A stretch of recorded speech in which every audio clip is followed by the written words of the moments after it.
Olá, muito boa tarde. Este é Portugal Digital Summit, num ano especial que, devido ao distanciamento obrigatório, teve que acontecer à distância. Mesmo assim, foi uma oportunidade para alargar este evento a 5 dias e a termos mais de 250 líderes de referência digital. Esta emissão online está a ser um sucesso. Muito obrigada por estar aqui connosco. Se só agora se ligou, digo-lhe que há minutos terminou o painel sobre turismo. Foi quase uma hora a debater as questões deste setor e, entre outros assuntos, falou-se da necessidade de manter o contacto físico entre pessoas o mais possível, mas da dificuldade que depois isso representa para prolongar este contacto, muito mais fácil, obviamente, no digital. Soubemos como trabalha a Google para fazer a personalização das suas buscas, como é que vão ser os hotéis do futuro, também se falou disso, e debateu-se como é que se pode fazer com que, ou para que, neste caso, as pessoas deixem de ter medo de viajar. Se quiser recuperar este painel sobre turismo que aconteceu aqui, é só procurar no site portugaldigitalsummit.pt. Agora, passamos para um outro tema diferente. Vamos voltar às nossas e-commerce talks, os nossos debates de comércio digital. E, neste caso, vão estar em cima da mesa os marketplaces e o seu crescimento cada vez mais acelerado. Os nossos dois convidados têm pontos de vista, obviamente, diferentes, mas que se complementam, porque um representa uma gigantesca cadeia de armazéns físicos e o outro representa o maior shopping online. A moderar este debate está Ricardo Tomé, da Média Capital Digital. Bem-vindo.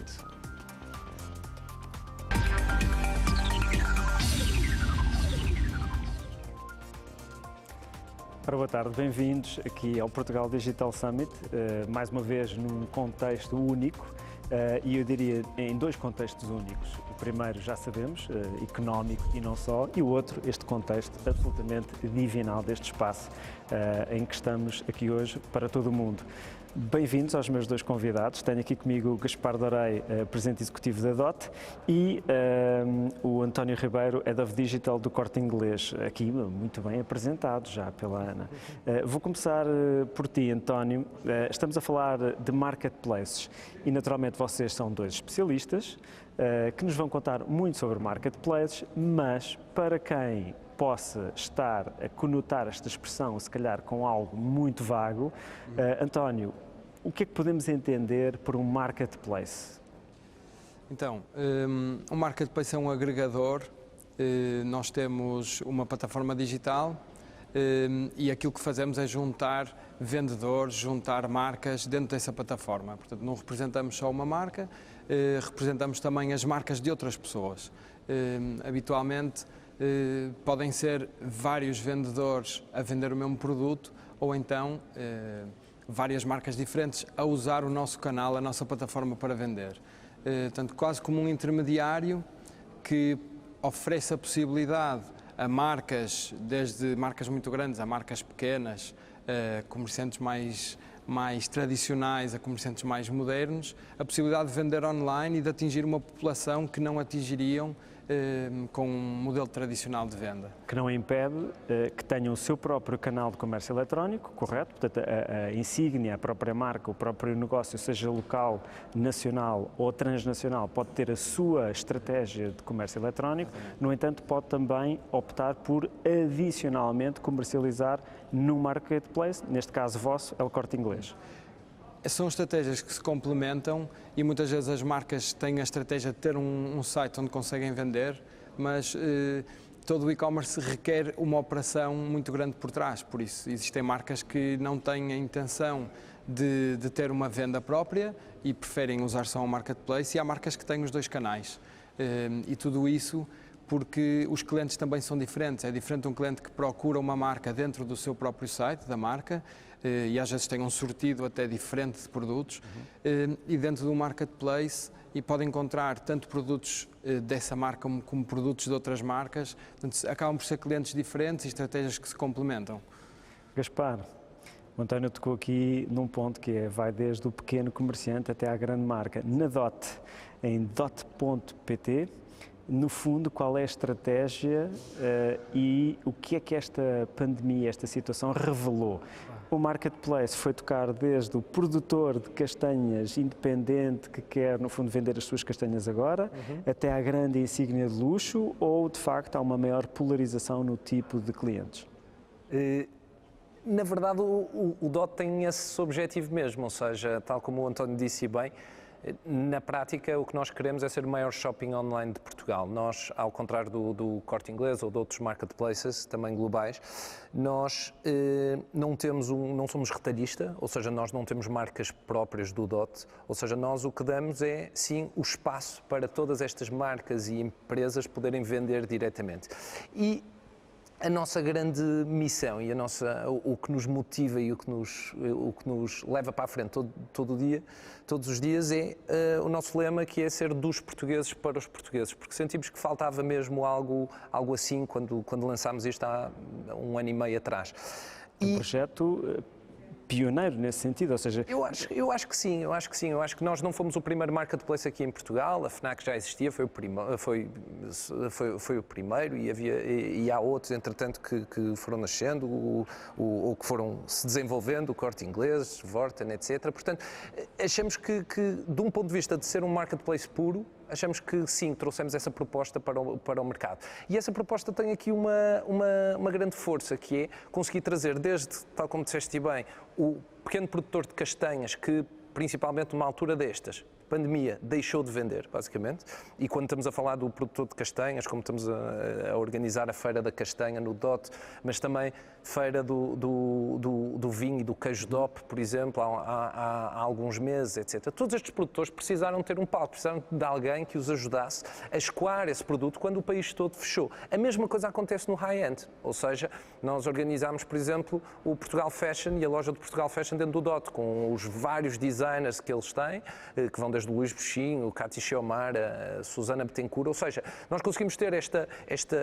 vastidão de oferta e originalidade, acho eu, e acima de tudo trazer o melhor que há em Portugal para a frente dos portugueses. Hoje em dia isto aqui traduz-se em quê? Traduz-se em quase 1.300 lojas que estão aqui no DOT. Para termos uma noção, o maior shopping em Portugal tem cerca de 340 lojas e, portanto, nós em 1 ano e pouco trouxemos o triplo disto para uma plataforma e temos estas marcas todas a vender no online. E isto aqui traduz-se em cerca de 3 milhões de produtos, ou seja, aquele long tail mesmo, aquele produto que nós nunca vamos encontrar numa prateleira, porque as lojas obviamente não têm o espaço para ter isso tudo na prateleira, mas que encontramos num marketplace. E acho que é essa a nossa proposta de valor, é nós darmos esta proximidade e esta conveniência ao cliente final, seja ele das ilhas, seja ele do Algarve, seja ele de Bragança, e entregar isto aqui em 1 a 3 dias na casa do cliente. Estaremos provavelmente aqui com alguns empreendedores e algumas pessoas dos negócios a quem este tema interessa. Se quiserem, no fundo, começar já, provavelmente têm a sua plataforma, ou até num caso, eu neste momento não tenho um canal digital. Assim. O que é preciso fazer? lojas.dot.pt e basta registarem-se. Tem um processo completamente autónomo, ou seja, eles não precisam de falar com ninguém, preenchem tudo o que têm a preencher, nós explicamos tudo em passos. Portanto, é um processo puramente digital, depois há um contacto posterior. Se o vendedor demorar mais tempo um bocadinho, vai receber um telefonema nosso para ajudar, porque assumimos que ele empancou em alguma parte. Ao mesmo tempo, temos o telefone completamente aberto, portanto, achamos que isso é o que traz a proximidade e, se calhar, o que às vezes falta para digitalizar Portugal. Quando vemos números, Portugal, e o António tem acesso provavelmente aos números do outro lado da fronteira. Exato. Estamos a falar de Portugal ser quase, ou a pré-pandemia, ter quase metade do volume de negócios digital que Espanha tem aqui ao lado, proporcionalmente. E, portanto, ainda havia, e mesmo pós-pandemia, eu tenho certeza que continua a haver, muito trabalho a fazer no que toca a esta transformação digital em termos de canais. Ou seja, há bocado estávamos a falar sobre ter diferentes canais. Qualquer uma destas marcas tem e deve ter vários canais de vendas, tal como atualmente uma loja, quando formos ver... Tal complementariedade que falava o António. Exatamente, eu tanto tenho uma loja de rua, como tenho uma loja no shopping, como tenho o meu e-commerce, como tenho a minha loja no marketplace. E o que o António disse aqui, eu concordo em número, género e grau, que é, há audiências diferentes para cada um destes canais. Nós temos a sorte, obviamente, de ir comunicando com os nossos vendedores, seja com as marcas grandes, como com as marcas pequenas, e percebemos que muitos deles até vendem em vários marketplaces e que vendem um sortido completamente diferente no nosso que vendem noutro. Não é que os produtos não estejam disponíveis, estão, mas o cliente tipo de cada uma destas plataformas é diferente e, portanto, faz todo sentido a estes vendedores aumentarem o seu canal de Portanto, venda. a ideia não é o produtor tentar vender tudo o que tem em cada marketplace, mas entender o posicionamento de cada marketplace, a audiência, o tipo de clientes que esse marketplace tem e conseguir adaptar a sua oferta para esse marketplace. Ora, aí está. E para o vosso caso, Corte Inglês, como é que foi? Porque para um puro digital o território está virgem, é só plantar, não é? Só, com todos os desafios em que criar algo e, sobretudo, criar algo no momento em que nada fazia prever que em 6 meses teriam que triplicar o que teriam pela frente e acelerar esse plano.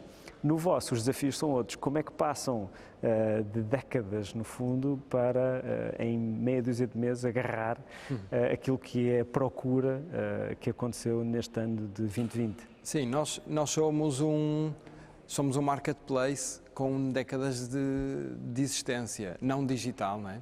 Portanto, nós vendemos várias marcas, um department store com várias marcas dentro do mesmo espaço, algumas com um tipo de gestão, outras com outro tipo de gestão, portanto, algumas mais autónomas, outras mais dependentes do Corte Inglês em si. Por isso, esta tipologia de trabalho é algo que está no nosso ADN. É muito comum termos marcas diferentes que querem entrar no Corte Inglês, existe um processo para entrar numa loja física e esse processo também existe para a loja online, por isso. Nós temos um foco em marcas, é verdade que temos um foco mais que em resellers, que acho que é um foco também de outros marketplaces. Nós temos um foco nas marcas e fazemos um trabalho, quase uma curadoria com a marca. Entendemos o posicionamento da marca, percebemos como é que a marca faz fit dentro do nosso ecossistema e isso traz muitas mais-valias, porque uma marca, mesmo uma marca de moda espanhola, pode vender através da web em Portugal, através de alcorteingles.pt e as próprias lojas também têm essa gama de produtos alargada. E há muito paralelismo entre o mundo físico e o mundo digital. Por exemplo, naturalmente eu sei que quer vender uma determinada categoria de produtos na loja física, isso está tipicamente no último piso, ou no piso inferior, ou no piso 2. Aqui o destaque, a organização dentro do marketplace digital obedece a certos princípios que são também similares nessa negociação ou é muito mais diferente do que poderíamos pensar? Tem que existir uma lógica comum, porque o cliente, apesar de não ser o mesmo, o cliente online é tipicamente 15 anos mais jovem do que um cliente da loja, mas cada vez mais existe a lógica comum. Os clientes passam a ser os mesmos, visitam as lojas e visitam o site, compram um artigo no site e devolvem-no na loja, trocam-no na loja, ligam para um call center que tipicamente seria mais de e-commerce para fazer uma pergunta da loja, por isso essa simbiose tem que existir e também é uma das grandes mais-valias do Corte Inglês. Nós trazemos um legado que é uma marca que é muito importante transferi-lo para o online e não o perder. E depois o serviço que damos, porque um cliente poder comprar um produto e recolhê-lo online e recolhê-lo 2 horas depois num centro físico, ou então nós temos um serviço chamado entrega no dia em que o cliente compra e passado 2 horas tem o produto em casa.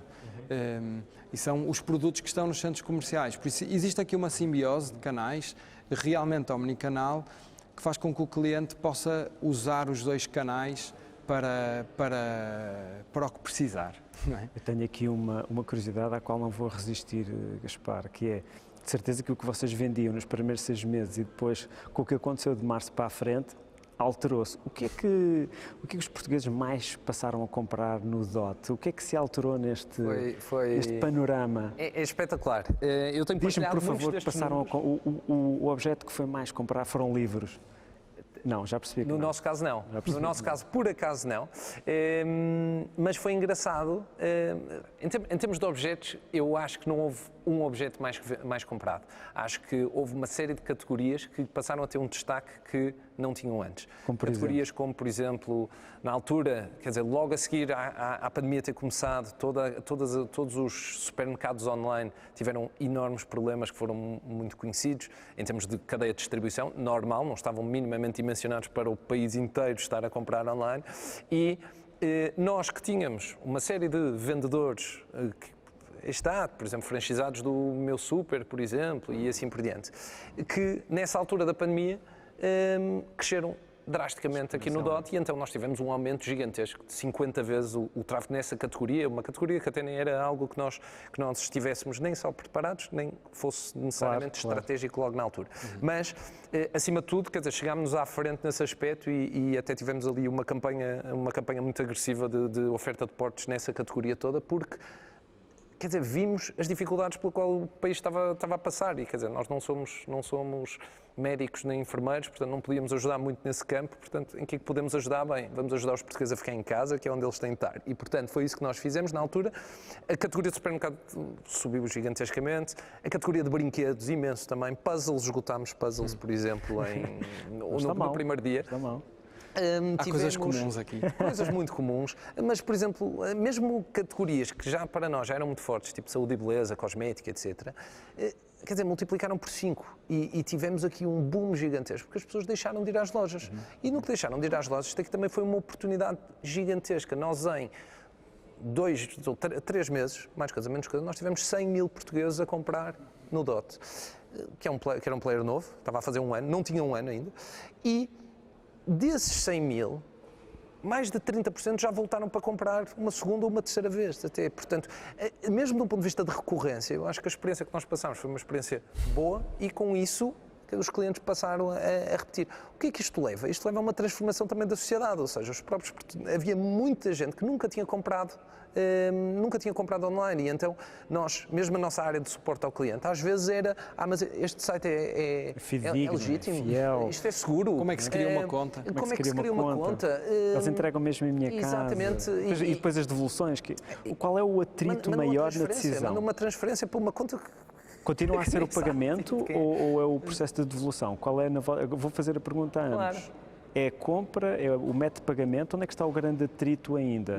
Olha, ou é antes disso, na confiança? Vou partilhar isso. No que toca à devolução, as devoluções no mundo online e no e-commerce são daqueles calcanhares daqueles que toda a gente fala e que toda a gente se prepara muito, porque em moda há uma taxa de devolução gigantesca. Normalmente, em alguns mercados, a Alemanha, por exemplo, a taxa de devolução é normalmente 40% das compras, que é um exagero, e obviamente é um custo. Não é? Se eu for uma loja física, ninguém me cobra para eu ir ao provador e experimentar. Então, a devolução, nós como plataforma e-commerce, nós devemos motivar a que a pessoa tenha a confiança de dizer, eu vou comprar estes sapatos e se não servirem eu vou poder devolver e estou de consciência tranquilo. Ou seja, a experiência muitas vezes é uma experiência de compra, e agora vou usar aqui... Força. Ou por vezes é uma experiência de uma experimentação com vista à compra. Ou seja, Ricardo, a minha mulher dá prejuízo a empresas de e-commerce, porque normalmente encomenda 3 vestidos e devolve 2. E eu olho e digo, bem, deve ser tipo aquela cliente que é flagada, mas diz muito bem, esta aqui tipo, vai esta para lá. Já sabemos que mas na verdade 3... é essa a experiência que nós queremos dar. Ou seja, se não fosse isso, ela provavelmente não ia a um shopping experimentar 3 vestidos, nem ia passar não sei quanto tempo, não sei aonde, porque hoje em dia muitas gerações já não têm muito essa paciência. Portanto, mesmo as marcas, sejam elas um Corte Inglês, seja um DOT, seja qualquer outra marca, têm de se habituar a este omnichannel do lado do cliente. E essa foi a verdadeira transformação, mais até do que os produtos que os clientes compraram durante a pandemia, é o comportamento com que os portugueses passaram a ter, porque no meio dos halteres, no meio das coisas de ginástica, dos TRX... Desapareceram todas, não é? Sim. Isso esgotou tudo logo em 2 segundos, porque as pessoas passaram a fazer isso aí mais em casa, etc. Quer dizer, e portanto, acho que mais ainda é o comportamento, e o comportamento é que mesmo depois da pandemia, estes clientes continuaram a voltar e a comprar, mesmo aqueles que nunca tinham comprado online, continuaram a comprar. E estamos a falar de age groups completamente diferentes. O que o António estava a dizer, que era o e-commerce tipicamente são o age group, jovens adultos, menos 15 anos, não necessariamente jovens, mas tipo ali os 30 e os 40, não é? Que ao mesmo tempo são aqueles que também vão tendo mais poder de compra. Isto alterou. Hoje em dia nós temos pessoas de 60 e mais anos até a comprar móveis para casa. Porquê? Sim. Porque agora perceberam, quer dizer, eu não tenho de ir à loja. Mas isso deve ser por causa dos puzzles. Como os puzzles esgotaram, pedem os móveis para os montar. Exatamente, e então tem o bric-a-brac todo, exatamente, concordo. Tocaste num ponto que é o comportamento. Numa empresa como a vossa, Tu falavas do comportamento do cliente e agora a pergunta é, numa grande empresa, numa grande instituição, qual é o comportamento, quais são as paredes que tiveram que ir caindo ao longo dos últimos anos para, no fundo, uma insígnia como a vossa, o Corte Inglês, estar a trabalhar num mundo puramente digital em paralelo com o mundo físico das lojas que têm? Qual foi a alteração profunda que Sim, foi eu acho que nós já temos um caminho traçado grande nos últimos 4, 5 anos no mundo digital. Por isso, em Espanha já tínhamos uma web que é das webs maiores em Espanha, portanto, se calhar a segunda web a nível nacional em Espanha. E em Portugal começámos a traçar esse caminho também há cerca de 4, 5 anos. Por isso, desde aí que andamos a transformar não só barreiras físicas, mas barreiras muito psicológicas. Exatamente. Portanto, há um shift muito grande e uma mudança muito real e muito palpável nas organizações para que as coisas aconteçam. Eu acho que os clientes também, aquilo que os clientes nos vão pedindo, obriga-nos a mudarmos, mas muitas vezes nós tivemos que mudar antes daquilo que o cliente nos pedia, porque sabíamos que nos tínhamos que preparar. Por isso, uma organização tem que se transformar completamente. Agora, acho também que esta pandemia foi um abanão e um acelerador. Nós, quando a pandemia começou, quando o confinamento aconteceu, criámos um supermercado a nível nacional, que é uma coisa que nós não temos. Nós entregamos nas zonas onde temos lojas. E criámos um supermercado que chamámos o mini supermercado, que tinha todas as referências básicas para o país todo. E isso foi criado numa empresa que tem muitos anos, que tem décadas de existência e que tem modelos de trabalho não tão flexíveis. Agora flexibilizaram-se. E acho que isso é super interessante perceber como a organização se altera para conseguir dar resposta ao cliente, porque de repente todo o foco foi para o digital. Estamos a chegar ao fim, temos aqui 4 minutinhos. A mesma pergunta para ambos.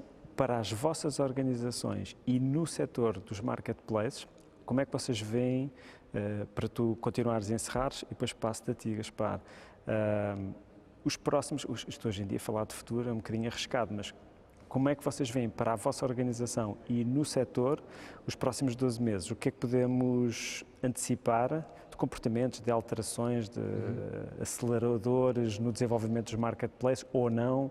Sim. O que é que pode ser, no fundo, algum retrocesso? O que é que pode acontecer aqui nos próximos 12 meses? Eu acho que vamos continuar o mesmo caminho de aceleração. Por isso, vamos continuar a ter interesse das marcas, dos retalhistas, dos players em estar online. Vai continuar a existir uma adaptação dos modelos físicos aos modelos digitais e uma lógica muito mais omnicanal. Acho que nós vivemos também um tempo, pronto, não posso dizer bom numa altura destas, mas as nossas lojas continuam a ter muita confiança dos nossos clientes, por isso continuamos na loja física a ter muitos clientes, cumprindo todas as regras, mas temos uma quantidade de clientes que continua a confiar em ir ao Corte Inglês, que se sente seguro no Corte Inglês.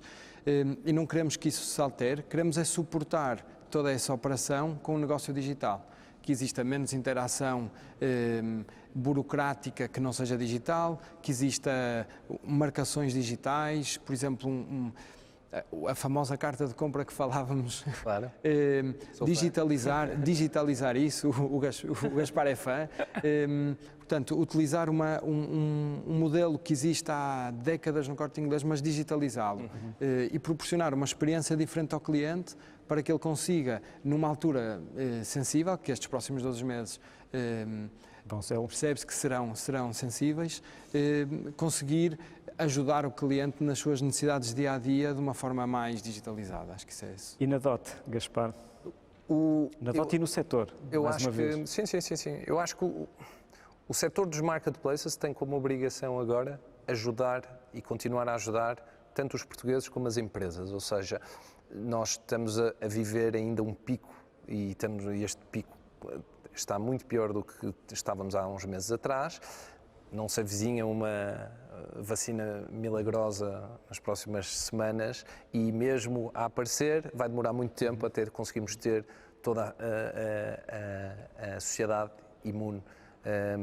E nunca mais vamos voltar atrás no que diz respeito a este comportamento de compra. E acho que nunca mais vão voltar atrás. E acho que o nosso papel é ajudarmos todas estas empresas a, o mais rapidamente possível, passarem para o online, poderem vender e ter outros canais, a prepararem esta transformação de loja que o António estava a falar, que é fundamental. Ou seja, há uma coisa que eu acredito mesmo, é que a loja física, tal como está, vai desaparecer. Ou seja, eu acho que as pessoas perceberam finalmente que o online lhes facilita muitíssimo a vida. Estes casos, como o António disse, da entrega em 2 horas, no nosso caso a mesma coisa, entregar nas ilhas ou em qualquer lado. A loja física será mais uma experiência? A loja física tem de ser uma experiência, não é? Ou vai ser uma experiência, ou então não há qualquer motivação para eu ir para uma loja cheia de roupas debaixo do braço à espera de uma fila. Acredito mesmo que deixará de acontecer isso aí. E, portanto, o nosso papel como marketplaces e plataformas online é ajudar todas estas marcas a colocar o que é básico em termos de produtos, em termos de marcas, no online, para que os clientes possam ter uma experiência fenomenal omnicanal, ou seja, receber em casa, receber no escritório até às 10 da noite, ou seja, porque não temos de estar sempre em casa à espera que o estafeta venha, receber num ponto de recolha, receber num locker, receber em vários sítios diferentes e, acima de tudo, dar-lhes essa flexibilidade, mostrar ao cliente que ele não precisa das coisas de hoje para amanhã a correr, ou não precisa de ir a correr para um lugar físico ou para uma loja física. O que ele precisa sim é de ir às lojas físicas e o que estas marcas, eu acho, e estas empresas estão todas a começar a compreender, é que esta loja física tem de ser uma experiência, tem de ser um walk in the park. O cliente começará a entender que vai ao Corte Inglês na loja física para um determinado tipo de experiência, provavelmente para um determinado tipo de produtos, claro. Noutras lojas a mesma coisa, sim. E a experiência vai querer usar os 2 canais. Exatamente. Isso vê-se cada vez mais. O cliente que gosta de ir à loja, mas chega à casa e compra outro tipo de produtos. Claro. E são experiências diferentes. Eu acho que as lojas se vão manter. Tenho a certeza quase absoluta que as lojas se vão manter. A palavra de ordem é complementaridade, flexibilidade, facilidade. Sim. Foi um prazer, meus caros, muito bom conhecer-vos e os vossos projetos. Esperamos ter ajudado aqui a quem quer investir nos marketplaces a conhecer um bocadinho melhor deste potencial e, claro, já perceberam, pelo menos nestes 2 especialistas, os próximos 12 meses é para continuar a acelerar. Obrigado. Obrigado.